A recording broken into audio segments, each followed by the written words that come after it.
Man gunned down at bar in Brownstone, St. Catherine. The community of Brownstone Hall in St. Catherine has been plunged into mourning following the fatal shooting of a resident. Dead is 40-year-old Dwayne Martin of Williams Gully.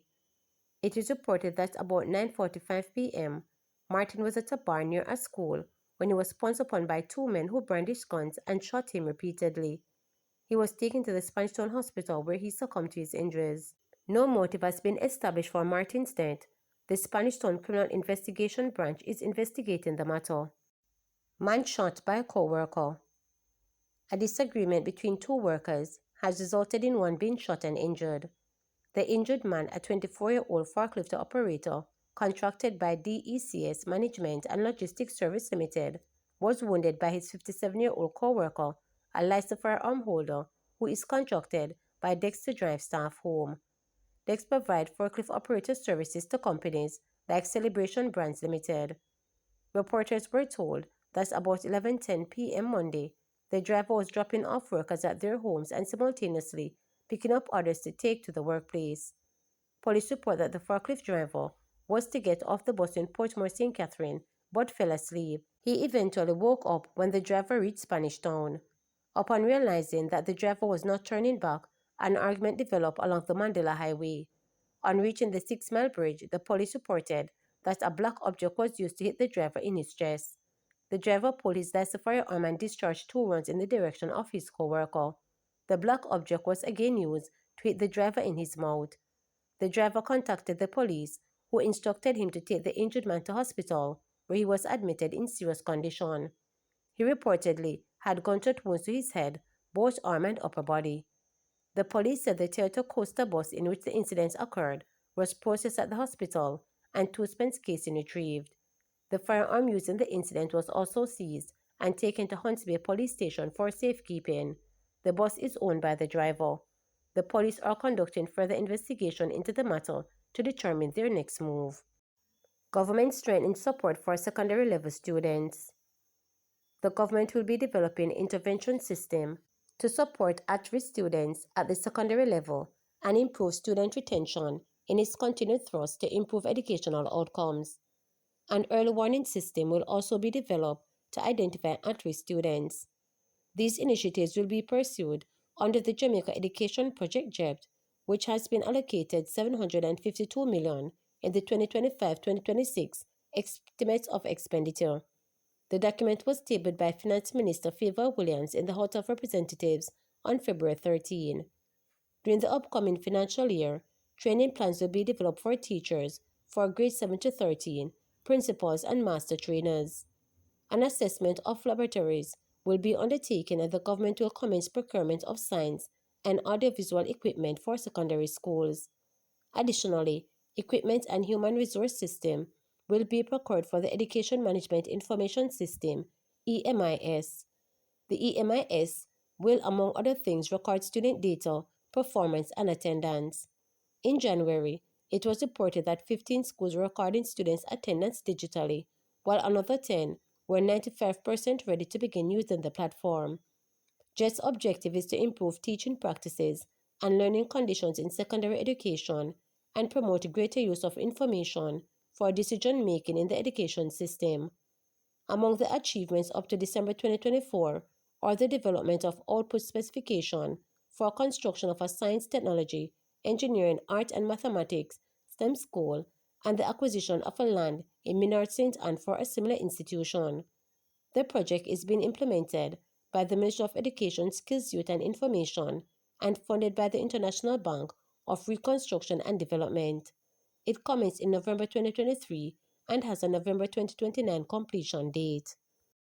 Raw politics in. Veteran trade unionist and public commentator Helen Davis White says that while a commission of inquiry could answer questions about how Stocks and Security Limited (SSL) was allowed to continue operations that resulted in a multi-billion-dollar fraud, she is skeptical of whether there would be a valuable outcome.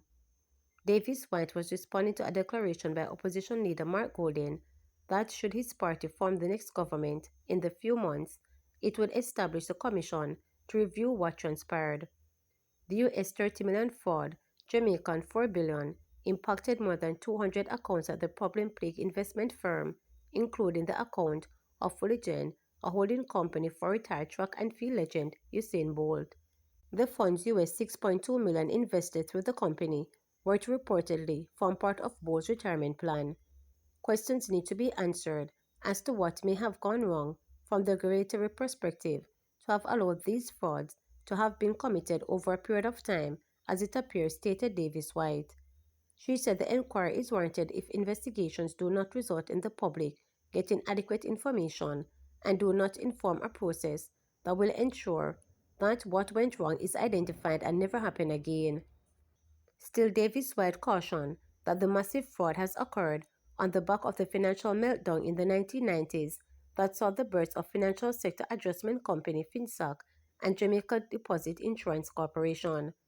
In that situations, President asked for a commission of inquiry, and one was actually held. Whether it actually answered question in another matter, because I think we are still waiting on the report from the commission. But I think questions need to be answered because it appears as if the regulator would have fallen down on their work. In fact, all of this was identified and had not been dealt with, she stated. She warned, however, that any suggestion that money will be returned to the victims of the fraud is raw politics in. Davis White said while Jamaicans are sympathetic to Bolt, it must be stressed that many retired public servants too had funds paid to SSL and have also been impacted because regulator Financial Services Commission failed to flag the firm. She said on that basis questions must be answered. Further, she said that the country deserves an update on the status of the fraud investigation, which doesn't not necessarily require the release of the report produced from the core forensics investigation. She said if silence on the matter persists, persons may continue to believe that things are being swept under the carpet, especially because we have changed Minister of Finance as well. People want to know where they are, and I think none more than ever those who may have their funds in there. I think this is information that is absolutely essential right now, Davis White stated. Gordon was presenting the PNP's National Party prospective candidate Paul Buchanan in St. Andrew West Central on Sunday, stating, "No stone will be left unturned in getting to the bottom of what transpired at SSL." Those comments echo a declaration by former Finance Minister Dr. Nigel Clark as the scandal unfolded in 2023. "We want the score report to see what has happened. There must be a commission of inquiry into the regulatory failures that would allow the institution like that, licensed to deal in security and management of people money, to have been operated for years carrying out such massive fraud, and the regulator let them go ahead until it was too late," Golding said at the PNP meeting. "We are going to get to the bottom of it because we respect the people involved who have put their money in Jamaica and in the diaspora and other overseas.